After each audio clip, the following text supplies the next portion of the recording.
الحمدللہ وحدہ والصلاۃ والسلام علی من لا نبی بعدہ اما بعد فاعوذ باللہ من الشیطان الرجیم بسم اللہ الرحمن الرحیم قال اللہ تبارک و تعالی فی القرآن المجید من عمل صالحا من ذکر او انثى وهو مؤمن فلنحيينه حياة طيبة ولنجزينهم أجرهم بأحسن ما كانوا يعملون صدق اللہ العظیم۔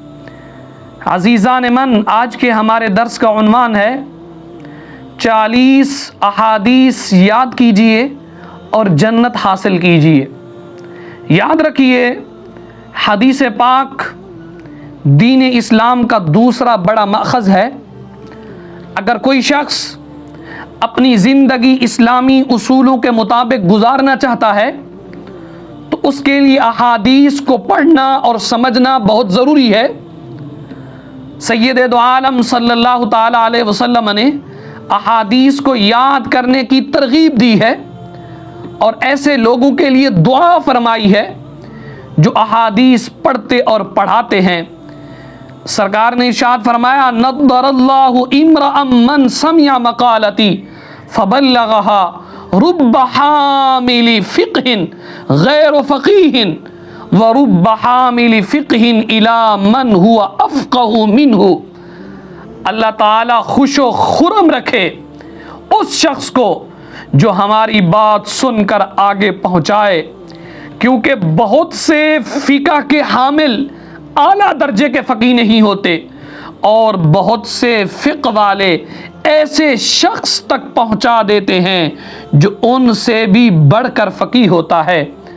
سامعین و ناظرین، پہلے وقتوں میں مسلمانوں کو احادیث یاد کرنے کا بہت شوق تھا۔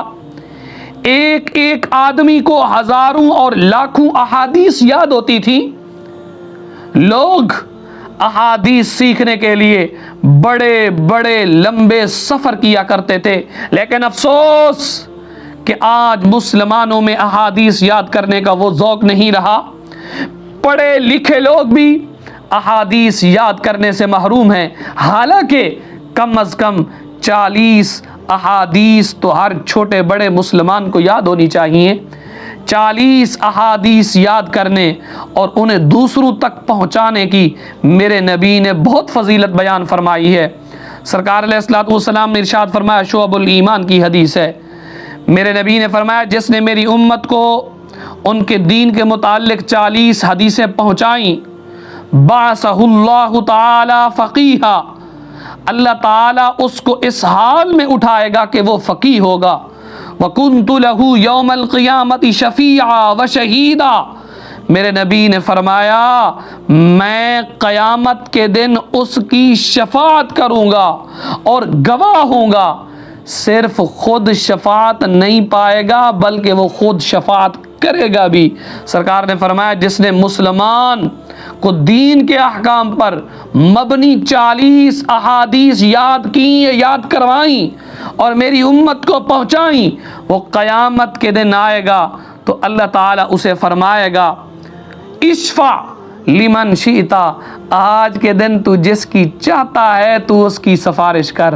حتیٰ کہ میرے نبی نے یہاں تک فرمایا، من تعلم 40 حدیثا من امر دینہ بعثہ اللہ تعالی فی زمرۃ الفقہاء والعلماء، میرے نبی نے فرمایا جس نے اپنے دینی معاملات سے متعلق 40 احادیث یاد کی، اللہ تعالیٰ اسے قیامت والے دن فقہاء اور علماء میں اٹھائے گا۔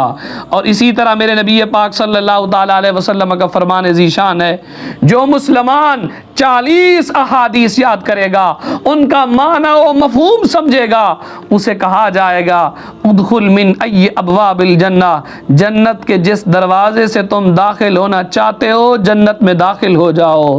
یاد رکھیے، اسی وجہ سے 40 احادیث کی جو میرے نبی نے ترغیب دی ہے، میرے نبی نے یاد کرنے کا کہا ہے، تو ہمارے اسلاف نے، ہمارے بزرگوں نے 40 احادیث پر کتابچے تحریر کیے ہیں۔ 40 کے نام سے کتب تحریر کی ہیں، تو اس لیے ہمیں چاہیے کہ ہم احادیث کو یاد کرنے والے بنیں۔ 40 حدیث، ہر روز کی ایک حدیث بھی اپنے نبی کا ایک فرمان یاد کریں۔ رب کعبہ کی قسم 40 دنوں میں 40 حدیثیں یاد ہو جائیں گی۔ تو میرے نبی نے فرمایا جس کو 40 حدیثیں یاد ہو نا، فرمایا ادخل من ای ابواب الجنہ، کل رب اسے فرمائے گا آج تو جنت کے جس دروازے سے داخل ہونا چاہتا ہے داخل ہو جا، رب اسے اختیار دے گا۔